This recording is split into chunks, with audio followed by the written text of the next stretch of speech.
انسان 83 سال 4 مہینے عبادت کرتا رہے، لیکن اگر اس کے مقابلے میں اسے ایک رات لیلۃ القدر کی مل جائے تو 83 سال 4 مہینے کی عبادت سے بھی زیادہ اجر و ثواب ملے گا۔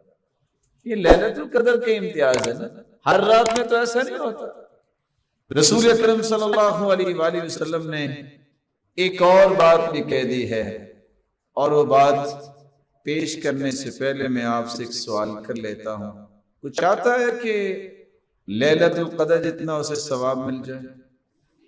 حدیث میں آتا ہے عشاء کی نماز پڑھنے کے بعد جو اکٹھی 4 رکعتیں پڑھ لے اس کو اجر اتنا ہی ملے گا جتنا اس نے لیلۃ القدر میں 4 رکعتیں پڑھی۔ کتنی رکعتیں پڑھ لے؟ کب پڑھ لے؟ عشاء کے بعد پہلے ہم کتنی پڑھتے ہیں؟ بولے 2 پڑھتے ہیں، اور پھر 3 وتر پڑھتے ہیں، 2 اور 1۔ یہ 4 رکعتیں آپ نے پڑھنی ہے، لا یفصل بینہن، ان 2 کے درمیان سلام نہیں پھیرنا، اکٹھی 4 رکعتیں پڑھیں، اجر اللہ اتنا ہی دے گا جتنا آپ نے لیلۃ القدر میں 4 رکعتیں پڑھی۔ ہم وہ اجر لے سکتے ہیں، تو انشاءاللہ آج ساتھی پڑھیں گے نا 4 رکعتیں، کبھی تو یہ شوق پورا کرنا چاہیے۔